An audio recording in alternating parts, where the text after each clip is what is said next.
Hi, this is Sherry from the blog OurLifeHomeschooling.com, where I share homeschooling encouragement for everyday moms. I'm going to be talking in this video about poetry. Poetry is something that intimidates a lot of people, but it really shouldn't. And I'm going to share some tips for how you can make poetry enjoyable for you and your kids.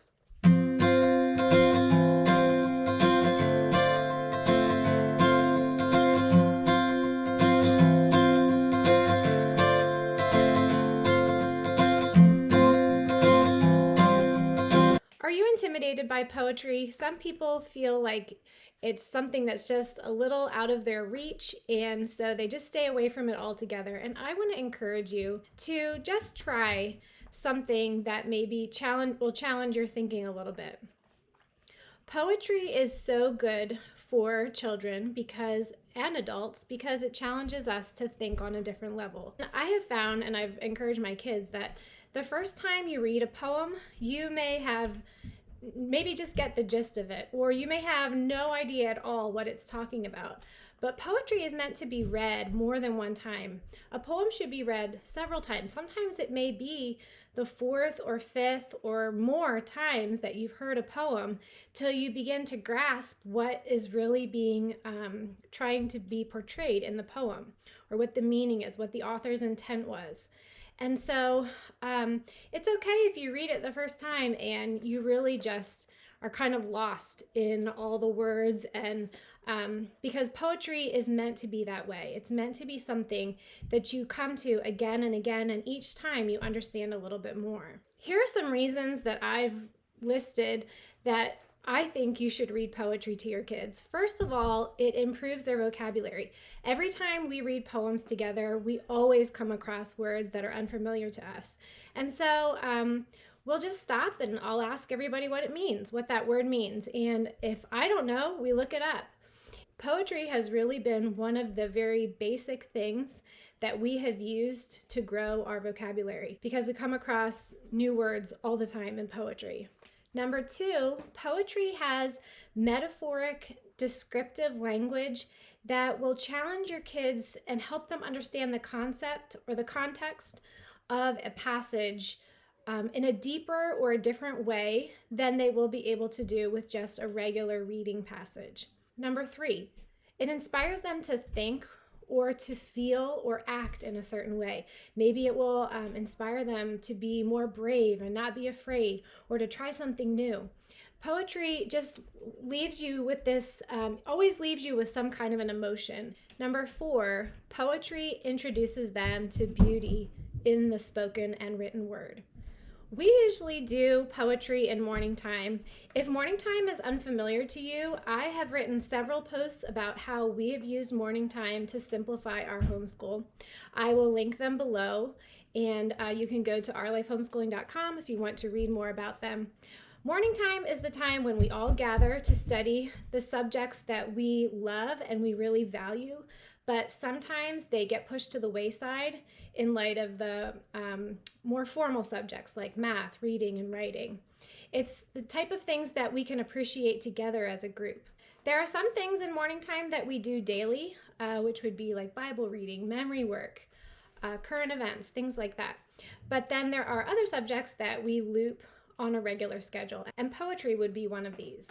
We don't do poetry necessarily every day. We'll loop it and do it every couple days, or sometimes I have even just done it for just a period of time. Maybe I'll do it every day for only a month or for 6 weeks, and then we just take a break and maybe we'll do picture study or something else. But it's not something that is a daily thing that we do for weeks on end. We either loop it or we do it in a big chunk of time and then move on to something else. Here are some simple ideas for poetry in morning time. As I said again, I encourage my kids not to get discouraged the first time they hear a poem and don't understand it. But every time they listen to it, they're going to grasp more and more of the meaning. So you might want to just throw that out to your kids and just help them to understand that poetry is something we come to again and again, and each time we get it a little bit better and understand it a little bit better, and that might help them. So the most obvious thing that you can do with poetry is to memorize it. When we memorize, we don't belabor it. We usually open up our morning time folders, we read it once, and that's about it. I might point out something or ask, what does this line mean, or what do you think this means? I might ask a vocabulary question if there's a word that's unfamiliar. Does anybody know what this word means? Maybe I'll have a child read just a section a second time. Sometimes to mix it up on a different day, I'll have, kids go around and read.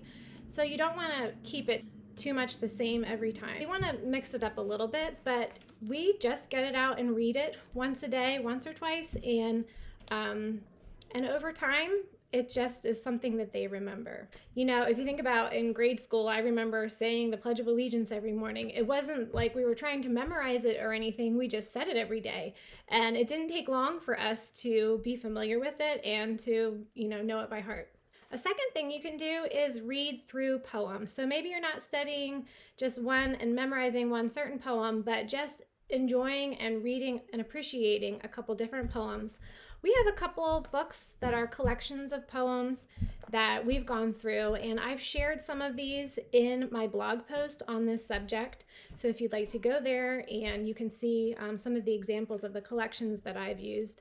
But this is nice. Maybe I'll read 2 or 3 poems, and then the next day we'll read one of the ones from yesterday and then move on to some other ones. A lot of times if you're going through a small collection, kids will ask for certain ones over and over again because they like them, they think they're funny, or they appreciate them for different reasons. If your kids get tired of hearing you read, another option is to have them listen to someone else read a poem. We have found the podcast, The Daily Poem, and we really like it. The Daily Poem is a 5 to 8 minute podcast, and the host reads the poem of the day and then maybe gives a little background on the poem or the author, and just talks about the meaning of little parts of it, and then reads it a second time, and that's it. It's very short, but it's always inspiring and always challenges us to think in a new way. Another thing you can try in morning time with poetry, just to mix it up a little bit, is to have your kids write poetry.